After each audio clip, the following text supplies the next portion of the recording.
Hi friends, this is Suzy, your Candy Crush guru. It is April 5th, 2024, so I am here to talk again about the All-Stars event, this time the first knockout rounds.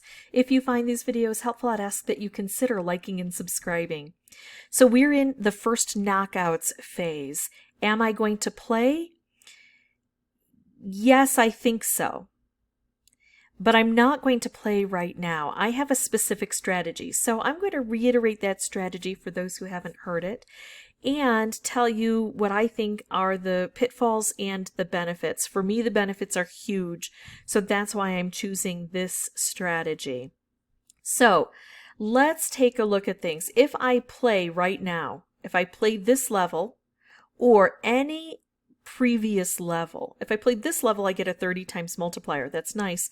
For every 100 purple I collect, I get 3,000 points. It's times 30.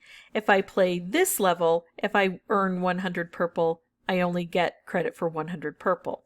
So it's best to play new levels when we're playing this game. But if I even play an old level, let's say I play an old level that doesn't even have purple, and I just want to play a game of Candy Crush. Right now, what's going to happen is after I win that level, purple is going to drop down from the sky, even if purple wasn't originally a color on that level. And it's going to be collected and it's going to be credited to me. And if I collect one purple, I'm thrown onto a leaderboard, which is fine. You know, you want to be on a leaderboard. However, my strategy is to wait. So some of us have already passed either the first or the second qualifier, and now we are eligible to enter the first knockouts. It started this morning. Now, all of these times are based that I have listed here are based on Eastern Daylight Time. I have it calculated for Mountain Time because that's where I live. You need to make sure you calculate it for whatever country and time zone you are in. I'm in the United States.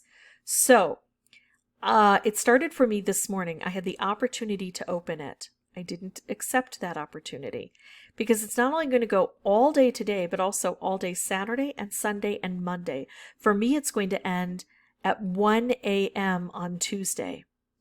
I don't have time to jump in and keep looking at the leaderboard and play levels and work against really aggressive people who are determined and who have a lot of time and energy and really fast computers and plan to get to the very top and maybe collect millions of points in the process. But what I do have is probably, if I can stay up or wake up in time, I plan to play like I did with the qualifier, where I'm probably going to show up at around 11 o'clock at night on the 8th. And play for 2 hours and see if I can get into one of the top 5 spots in the first knockouts. Now, the benefit I think is obvious. I'm not investing that much time in my play. The downfall is it might not work out for me. There are a couple of things that could go wrong. King could just yoink the opportunity to play away from me. Of course, they could do that even if I started playing here, but more likely if I haven't entered the round, they might then just remove that from my profile. So that's a possibility. Another possibility is they could run their leaderboards in 2 different ways that I can see. The first way wouldn't affect me. It's where, let's say they've decided that they're going to put 100 people on a leaderboard, and we don't know what they're going to do. In the qualifiers, we knew that the leaderboards were only going to consist of 10 people, and you just needed to make it in the top half. But I haven't seen any information where they've talked about how big these knockout rounds are going to be.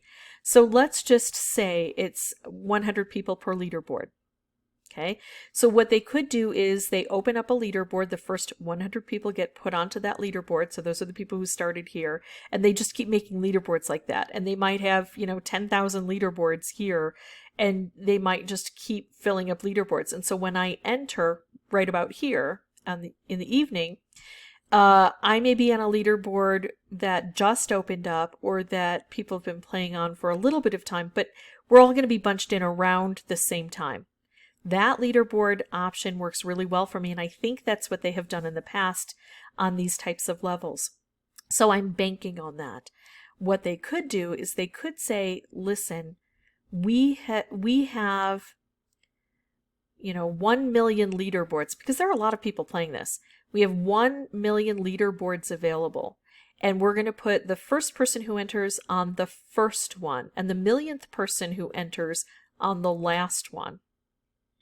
And we're just going to keep going across the rows, and the next person who joins gets on that, the millionth and first person who joins gets put on that first leaderboard with someone who's already been playing for a while, presumably, if you're the, if the first million people have already started. So I don't think that's the way they're going to do it. But if that's the way they do it, then I could end up being put on a leaderboard with people who started way back here, and they could already have millions of points by the time I join in. That would be a problem for me. I'm banking on they're going to fill up a leaderboard and then open up a new method, both because I've seen them do that before and because it works to my advantage if they do that. I just don't have the time to invest. So I just don't want to enter into it if it's going to take that much effort for me. And then, of course, the other thing is determination. I'm not determined to get here. I am probably not going to get here. If I am invited to get here, I will probably decline. That's where I stand right now. So my goals may be different to yours, and you have to assess your own risks and decide how you want to approach this. But for me, I'm going to play it nice and casual. I'm not spending any money on this game. Not going to do it. And I'm going to just play a little bit. And let's say I make it. Let's say I actually wake up in time or stay up late enough to go ahead and fulfill my goal here. And it works the way I think it will, and I make it in. Well, then I would have to go to the second knockouts. That's even longer. And so I'm definitely not going to want to start until the end. I just don't have that much time to invest. And then let's say I make it through here and I go into the finals, and somehow I decide I really, really want to participate in Los Angeles in June. Well, then I think what I would do is I might reconsider my strategy, because I think the final knockout rounds are going to be a lot different to the first knockout rounds. And so it's more likely that they might fill the leaderboards in a way that I'm not used to.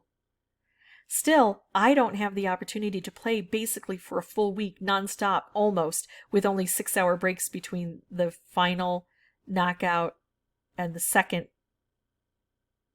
knockout, and then the second knockout and the third knockout.